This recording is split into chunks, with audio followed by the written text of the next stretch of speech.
Welcome back. You are listening to the Mariam Mukonda show on Salam Media.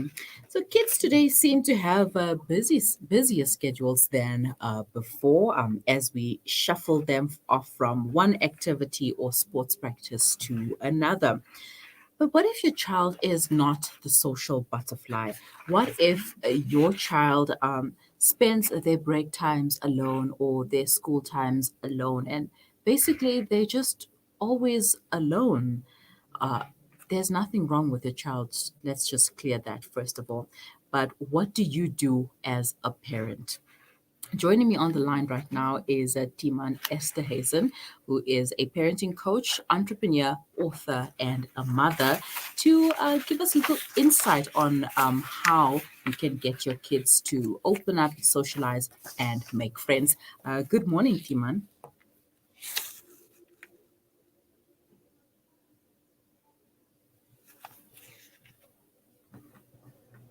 Timan, can you hear me? I can't hear you and I can't see you. All right, there you are.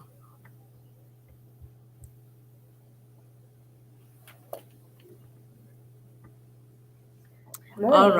right. Yeah, I'm having a bit of a Okay. technical difficulties this side. All right. No problem. Thank you for joining me this morning. Okay. So, why do some kids have a difficult time making friends?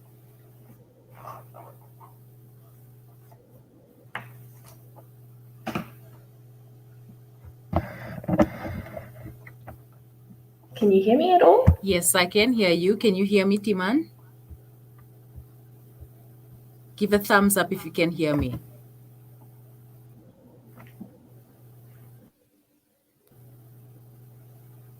All right. We're just going to allow Timan to refresh and she'll join us in a moment. Today, we are talking about helping your child to make friends. And every parent knows that schoolyard friendships are important. Friends enrich our lives, boost our self-esteem, and provide the moral support that we need when we're memorizing multiplication tables. Developmentally speaking, making a friend in school is every bit as important as getting an A. Learning how to form successful peer relationships is a critical skill for kids and one that will be using and refining all of their lives. Okay, some kids have a harder time fitting in. All right, so we do have Timan back on the line, but your mic is muted.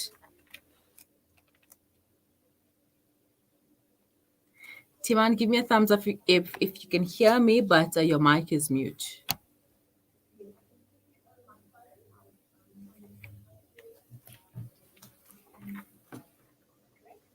All right, awesome. So, as I asked earlier, and unfortunately you couldn't hear me there, but why do some kids have a difficult time making friends?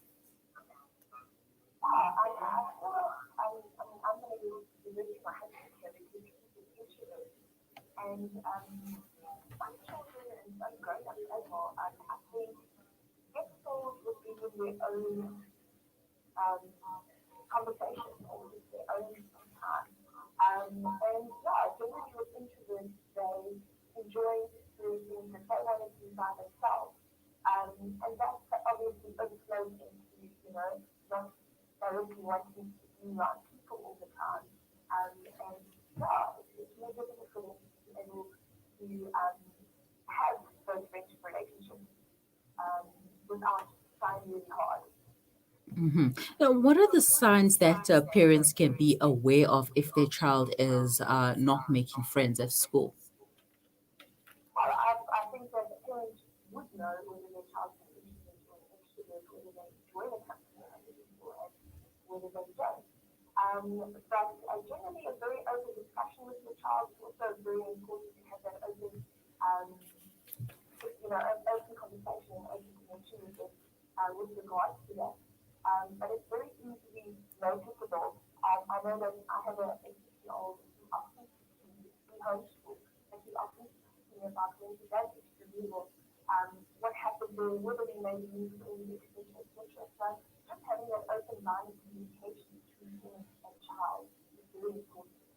Mm-hmm. So, what do you tell your child if they are being excluded, perhaps maybe from activities with other kids, or kids just don't want to be their friends?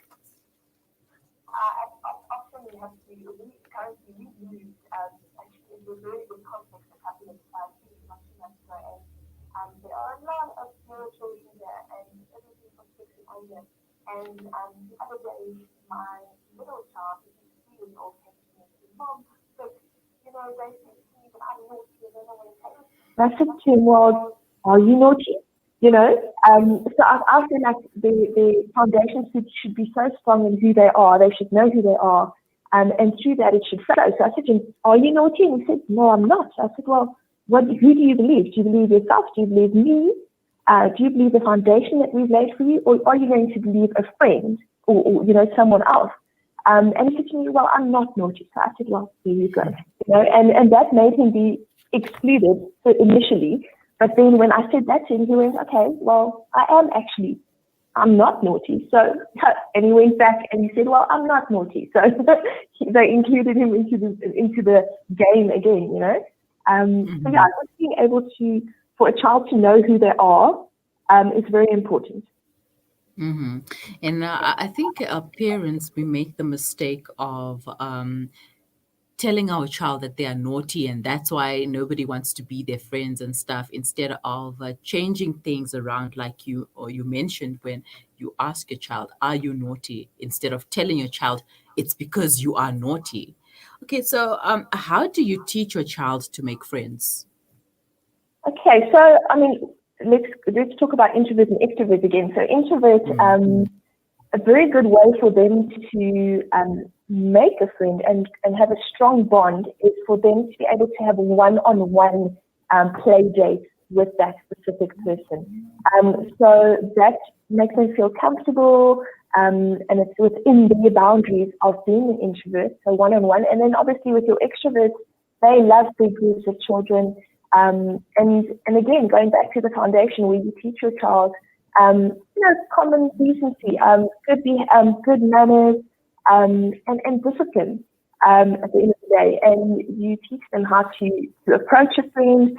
My eldest, again, he often says, Mom, I made a new friend at gymnastics. And I said, oh, what's your friend's name? And he'd be like, I don't know what's his name, but we're friends. So always be kind. Be kind to new friends, include new people into the group. It's all about being kind and friendly. Mm-hmm. Okay, so if a parent has a difficult time making friends, does this also rub off on to their kids? I think that we as parents are our children's biggest influences. Mm-hmm. They look at us, and quite often when we grow up as children, and I mean, I love my mom, but I often said, I don't want to grow up to be like my mother. And now I'm older and a mother, and I'm a lot like my mother. So they do see what we do, and they go into that. They observe and absorb, and how we act as have friend relationships. They see that, and that is what's modeled to them. So I do believe that it's very, very important for us to be able to model a very healthy social, relationship with friends. So they do definitely see things and hear things from us on a daily basis. Mm-hmm. Well, I know that I am not like my mom. She's an extrovert and I'm an introvert. And I think I've noticed my child is an ambivert because she just needs to be comfortable in the situation, and then, she'll show her true colors. But anyways, so what do you say, and what should you avoid? I mean, if you want to strike a balance between not coming off as too aggressive or too meek, like how do you to strike that balance? And you don't want your child to end up being a bully, but you also don't want them to be a victim. Yes, most definitely. So, I mean, I always go back to stories of my children, and how we parent our children. We've got three, by the way, at the moment. So it's 6, 3, and then the youngest is 3 weeks old, all boys. So we often, our eldest, again, he was once, we're very much about turn the other cheek, You don't want to fuel the fire. We don't fight fire with fire, etc. And he came home one day and he said, Mom, well, this one boy strangled me. And I was like, okay, what did you do? What did you do? And he said, no, I just turned the other cheek. And then I told his dad, and his dad said, well, what did you do? He says, no, I turned the other cheek. And then his dad said, no, you don't turn the other cheek when someone strangles you. And I thought that was quite funny because I was like, what do you mean? This is what I've been teaching him. And so yeah, there is a very fine line. When your life is put in danger, I think definitely stand up to yourself and in that way. But there are different ways that we can teach our children to handle, situations, conflict situations, especially. And we can do that by role playing at home, saying, if I do this, what are you going to say? And then try and help mold them and mold the conversation and help them to prepare for that beforehand, before they are actually put in that situation, if that makes sense. And I read something somewhere about babies. Babies learn to be social from a young age. I mean, they're always ready to play and interact with people, but then somehow this changes over time as they grow. So at what age do we start teaching our kids to be social and to learn how to make friends? Okay, so there are different stages of development, obviously, with the children. And from birth to 2 years, they very much do solitary play. They play by themselves, alone. They don't get close to other children. They don't really interact. And then from 2.5 to 3.5 years old, they do parallel play, where they play next to each other, but not necessarily with each other. Okay, and then from 3 onwards to about 4.5, they do associative play, where they do start then playing together while sharing toys or, play material. And then from 4 up to 5.5-ish, they do cooperative play, where they then incorporate, toys, and they play together in groups. They change roles, etc. And then they get games with rules from 6 up. They get games with rules where you'll often hear the children run around in the complex and say, okay, I want to make a rule now because I won. Now it's my turn to make a rule. So that is from 6 years and up. I think very often parents, think that you put two 2-year-olds together and they're just going to play. But they don't play together yet. So it's all part of the stages of their development. And now that you mentioned that, I noticed that my 2-year-old, she doesn't like to share. She's like, so, she wants everything to herself, and she doesn't want to share with her 4-year-old nieces and stuff. And, I think about it and I say, but is there anything wrong with her that she doesn't want to share with a part of her personality, or what? Well, what goes on there? Is it that she's alone most of the time, and then when she gets to school or with her friends, and she has to learn how to share? What goes on there? Yeah, I don't think anyone likes to share. I think we need to be taught how to share, and we need to teach our children how to share. And it's also very important to know that they are allowed to have toys that they don't really want to share. Things like, we tell our boys, if we're going to have people over, then you can pack away your special toys, So there are certain things that they don't want to necessarily share, and that is okay. And they can know that is okay. And it's also not okay to, when she sits down and a friend comes and they just take the toy from her, the parent cannot just say, oh, it's fine, you must share. You can say, okay, the other friends must wait their turn so you can finish playing with your toy. You've got another 2 minutes and then we're going to share. So it's not okay to force a child to share in that way, but we do teach them in a loving way that I understand that this is a special toy for you. So when the friends come over, let's rather pack it away.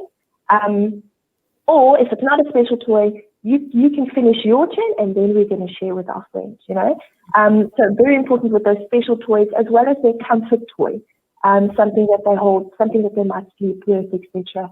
That they don't need to share necessarily. Mm-hmm.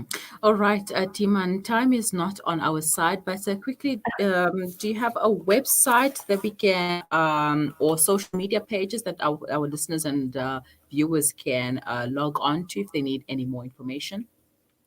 Yes, we do have a website, which is www.munchkins.za. Let me not get it wrong. www.munchkins.me. We also have a Facebook page, which is Munchkins. Our slogan is Munchkins Empowering Parents by Changing Family Dynamics. We are parenting coaches, which are all over South Africa. We are currently with the lockdown, we've been doing some virtual consultations, which have been actually working very well. But we've also now with level 1 started with our home visits again. So yeah, please take a look at our website, www.munchkins.me. And yeah, you can get hold of us on there. All right, so thank you so much for your time, and have a wonderful day. Thank you so much. Keep well. Bye-bye. All right, that was Timan Esterhuizen, who is a parenting coach as well as an entrepreneur, author, and a mother, giving us tips on how to teach your child to make friends and teach them some social skills that they can use and continue life with these social skills. So you can also find some more information on www.munchkins.me. It is 11:33. You are listening to the Mari Mukonda Show on Salam Media. We will be